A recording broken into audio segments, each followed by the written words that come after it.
जय हिंद दोस्तों, वंदे मातरम। सबसे पहले तो बहुत बहुत धन्यवाद जो आप लोगों ने हमारे ये चुनावी विश्लेषण को लेकर जो भी वीडियोस है उनको इतना प्यार दिया। आपका जो ये सपोर्ट मिलता है वो हमको लगातार इंकरेज करता है कि हम इसी तरह के वीडियोस आपके लिए लेकर आए। और इसी कड़ी में आज के इस वीडियो में हम लोग बात करने वाले हैं उन पॉसिबिलिटीज को लेकर जिसमें कि इंडिया ब्लॉक प्लस मिलकर गवर्नमेंट बनाने की कोशिश कर सकती है। हालांकि मैं एक चीज आपको बता दूं कि भले ही कांग्रेस पार्टी या इंडिया ब्लॉक इस बात को लेकर बोल रहा हो, मतलब शरद पवार जी का भी बयान निकलकर सामने आया कि आज शाम तक सारी कंडीशंस क्लियर हो जाएंगी, क्योंकि माना जा रहा है कि नरेंद्र मोदी जी आज या कल में इस्तीफा दे देंगे और 8 तारीख को वो शपथ ग्रहण समारोह अपना रख सकते हैं। तो ऐसे में इस समय सबसे बड़ा सवाल यही खड़ा हो रहा है कि जब हमको ये बात पता चल चुकी है कि इस साल गठबंधन की सरकार देखने के लिए मिलेगी, तो उस गठबंधन की सरकार में कितनी ताकत होगी।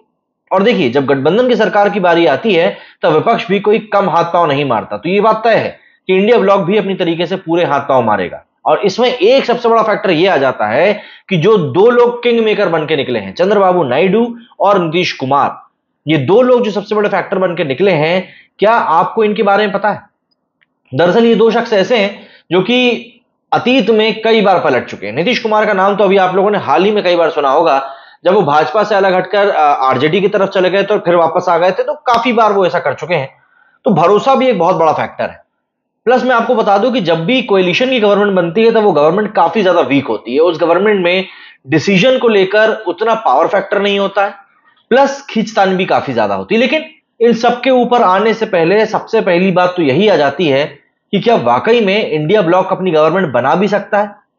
तो देखिए, हम एक एक करके इन सिनेरियोज को समझने की कोशिश करते हैं। सबसे पहले तो ये जान लीजिए कि किस कोएलिशन को कितने ज्यादा सीटें हैं।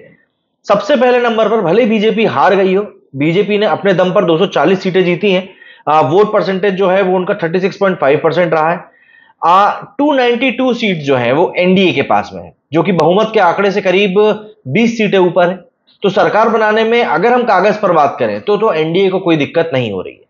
इंडिया अलायंस की बात करें तो इनके पास करीब करीब टीएमसी की सीटें अगर इसमें हम मिला दें तो इनको 233 सीट्स मिली। अगर हम इनके वोट परसेंटेज की बात करें तो कांग्रेस का वोट परसेंटेज 21.2 रहा है। अपने दम पर कांग्रेस ने 92 सीट जीती है। ये मोटा मोटा सिनेरियो है। मतलब कि अगर हम लोग इंडिया अलायंस की बात करें तो 233 सीट्स होने के कारण वो बहुमत के आंकड़े से काफी दूर है। मतलब करीब 39 सीट्स जो है वो अभी भी बहुमत के आंकड़े से दूर है। वहीं अगर हम लोग एनडीए की बात करें, भाजपा के अलायंस की बात करें, तो बहुमत के आंकड़े से 20 सीटें ऊपर है। बस यहीं पर से जो है पूरा का पूरा गेम शुरू हो रहा है, क्योंकि आज सवेरे जब नीतीश कुमार का तेजस्वी यादव के साथ में एक ही प्लेन में बैठकर दिल्ली आते हुए वीडियो वायरल हुआ तो कयासों का बाजार तेज हो गया। कयासे लगने लगे कि यार आखिर यहां पर क्या चल रहा है, क्या नीतीश कुमार इंडिया अलायंस की तरफ भी जा सकते हैं? इस बारे में हम लोग अगली वीडियो में बात करेंगे। लेकिन इस वीडियो में हम लोग सिनेरियोज की बात कर सकते हैं कि भाई कौन कौन से सिनेरियो इस समय बनते हुए दिखाई दे रहे हैं, क्योंकि सीटों का गणित इस बार बहुत तेज हो चुका है। सबसे पहले अगर हम लोग एनडीए की बात करें तो एनडीए में जो 3 या बल्कि 4 जो सीटें सबसे ज्यादा बड़ी हैं वो सीटें हैं बीजेपी 240 सीट, टीडीपी 16 सीट और जदयू 12 सीट। इसमें शिवसेना जो है एकनाथ शिंदे वाली, उसकी भी 7 सीटें शामिल हैं। तो आपको ये एक चीज यहां पर समझनी पड़ेगी। साथ ही साथ रामविलास पासवान की एलजेपी भी यहां पर 5 सीटों के साथ में एनडीए के साथ में। ये कुछ सबसे बड़ी और प्रमुख पार्टियां हैं भाजपा के साथ में एनडीए गठबंधन में, जिन्होंने की सरकार बनाने के दावे को मजबूत किया है भाजपा के लिए। वहीं अगर हम लोग बात करें यूपीए की तो या फिर इंडिया अलायंस की जिसको हम बोल रहे हैं इस बार, तो इंडिया की अगर बात करें तो यहां पर कांग्रेस है, सपा है, टीएमसी है, डीएमके है और शिवसेना की उद्धव ठाकरे वाली सरकार है, एनसीपी शरद। इन सब ने कुल मिलाकर जो सीटें जीती हैं वह जीती हैं।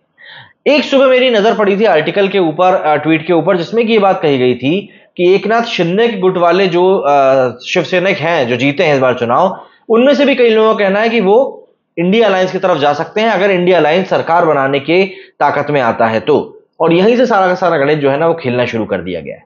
दरअसल अगर हम लोग सिनेरियोज की बात करें तो पहला सिनेरियो जो निकल कर आ रहा है वो ये कि अगर चंद्रबाबू नायडू की टीडीपी जो है वो एनडीए के साथ छोड़ देती है। ठीक है, चंद्रबाबू नायडू की बात करें तो चंद्रबाबू नायडू की हिस्सेदारी 16 सीटों की है एनडीए में। एनडीए के पास में 292 सीट्स हैं। उसमें से अगर चंद्रबाबू नायडू की 16 सीटें चली जाती हैं तब भी एनडीए के पास में 276 सीटें बचेंगी, जो कि 272 के जादुई आंकड़े से 4 सीटें ऊपर है। तो उस सूरत में एनडीए ही सरकार बना लेगी। इसके बाद में अगला सिनेरियो ये आता है कि अगर टीडीपी एनडीए के साथ रहती है और जदयू मतलब कि नीतीश कुमार की पार्टी एनडीए का साथ छोड़ देती है तब क्या होगा? देखिए, एनडीए के पास है कुल मिलाकर 12 सीटें। अगर जदयू इंडी अलायंस के साथ जाती है, या फिर अभी हम इतना मान लेते हैं कि वो सिर्फ एनडीए का साथ छोड़ती है, तो एनडीए 292 में से इनकी 12 सीटों को हटाएगा, तो उसके बाद 280 सीटें रहेंगी, है ना? तो यहां पर इन दोनों के अकेले अकेले छोड़ने से, मतलब अगर चंद्रबाबू नायडू साथ छोड़ देते हैं या नीतीश कुमार साथ छोड़ देते हैं, उससे कोई फर्क नहीं पड़ेगा, भाजपा एनडीए के पास में बहुमत रहेगा।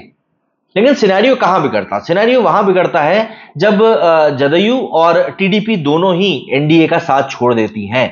इस कंडीशन में होगा यह कि इन दोनों की जो कुल मिलाकर सीटें हैं वो 28 है। मतलब नीतीश कुमार और चंद्रबाबू नायडू की जो सीटें हैं वो कुल मिलाकर 28 है। ये 28 सीट्स जब टोटल कम होंगी 292 में से, तो इनके पास, एनडीए के पास में सीटें बच जाएंगी 264, जो कि बहुमत के आंकड़े से 8 सीटें पीछे चली जाएगी। और ऐसे में एनडीए सबसे बड़ा गठबंधन तो रह जाएगा, लेकिन वो बहुमत के आंकड़े से दूर रहेगा। अब मैं यहां पर आपको एक बहुत ही इंटरेस्टिंग फैक्ट बताता हूं। आपको पता है, अगर ये कंडीशन आती है कि एनडीए के पास भी बहुमत नहीं है, इंडिया अलायंस के पास भी बहुमत नहीं है, भाजपा अकेले भी बहुमत नहीं कर पा रही है, तो ऐसे में जो हमारे प्रेसिडेंट हैं, भारत के संविधान के मुताबिक नरेंद्र मोदी जी को, भाजपा को सबसे बड़ी पार्टी होने के नाते सरकार बनाने के लिए ऑफर करेंगे कि आप आके सरकार बना लो।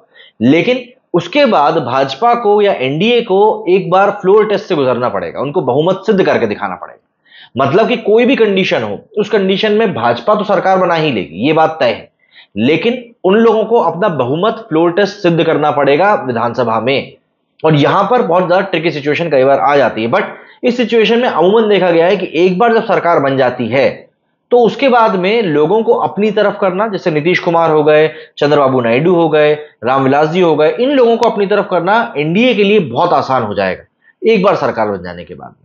लेकिन बात सिर्फ इतनी नहीं है ना, बात हम लोगों को यहां पर इंडिया अलायंस की भी करनी है। देखिए, इस बार दरअसल कई सारे निर्दलीय छोटे छोटे दल ऐसे भी हैं जो कि किसी गठबंधन में शामिल नहीं है। उन्हें कुल मिलाकर 18 सीटें मिली हैं। मोदी इन दलों और प्रत्याशियों को साथ में लाकर भी अपने बहुमत के आंकड़े को और भी ज्यादा बढ़ा सकते हैं, ये बात तय है। और जाहिर सी बात है, बीजेपी इस चीज को करने के लिए हर एक चीज करेगी, साम दाम दंड भेद सब कुछ। अब अगर हम लोग इंडिया अलायंस के आसपास आते हैं और उनकी बात समझने की कोशिश करते हैं, तो यहां पर कुल मिलाकर 4 सिनेरियो बन रहा है। पहला सिनेरियो तो यह है कि अगर नीतीश कुमार की पार्टी जदयू एनडीए को छोड़कर इंडिया अलायंस के साथ आती है, तब क्या होता है? तो देखिए, इंडिया अलायंस की सीटें हैं टोटल अभी 234। अगर इसमें नीतीश कुमार की सीटें जुड़ जाती हैं 12, तो इनकी सीटें हो जाएंगी टोटल 246।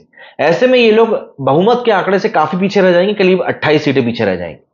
अगर चंद्रबाबू नायडू की हम बात करें, चंद्रबाबू नायडू अगर एनडीए को छोड़कर इंडिया अलायंस के साथ आ जाते हैं, तो उनके पास है 16 सीटें। तो 234 जो इनकी सीटें हैं इंडिया अलायंस की, इसमें अगर 16 सीटें और जुड़ जाती है तो ये होता है 250 सीटें, मतलब 22 सीटें ये लोग अभी भी बहुमत से दूर रहेंगे। तीसरा सिनेरियो आ जाता है कि अगर नीतीश कुमार और चंद्रबाबू नायडू दोनों ही इंडिया अलायंस के साथ आ जाते हैं, तो क्या होगा? देखिए, इन दोनों की टोटल सीटें हैं 28।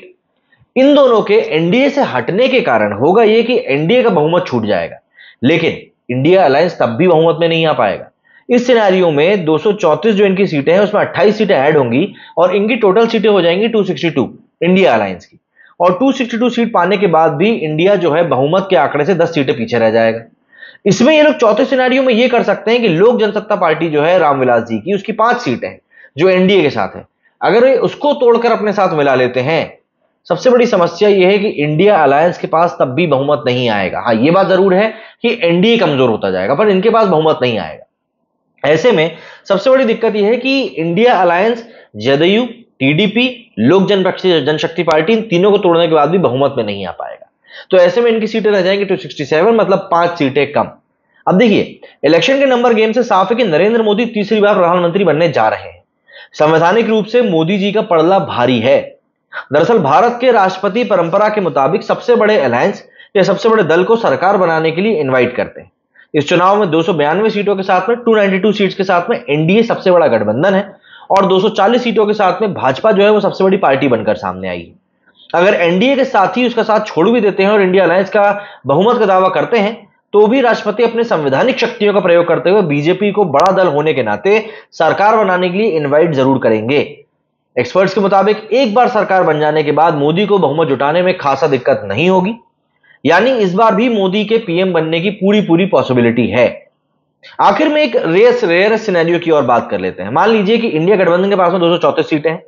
अगर नीतीश कुमार की जेडीयू, चंद्रबाबू नायडू की टीडीपी एनडीए का साथ छोड़कर इंडिया अलायंस में शामिल हो जाते हैं, तो ये नंबर 262 के आसपास पहुंच जाता है, 262 पहुंच जाता है। इसके अलावा जो निर्दलीय और छोटी दूसरी पार्टियों के मिलाकर कुल 18 सांसद हैं। अगर उनमें से भी 10 सांसद इंडिया अलायंस के साथ आ जाते हैं तो वो बहुमत का आंकड़ा हासिल कर लेंगे, ऐसे में सरकार बना लेंगे। लेकिन इसकी पॉसिबिलिटी सबसे कम है, क्योंकि भाजपा अभी इस समय स्ट्रॉन्गेस्ट पार्टी है, तो लोगों का इंक्लिनेशन, जो सांसद है उनका इंक्लिनेशन थोड़ा सा भाजपा की तरफ रहेगा।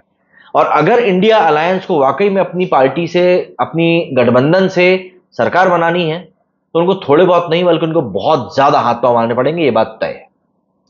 बताइए कमेंट सेक्शन में आप लोगों का क्या कहना है इस बारे में, और वीडियोस को इतना पसंद करने के लिए बहुत बहुत धन्यवाद। मेरे इस वीडियो फिलहाल इतना ही। जय हिंद, जय भारत।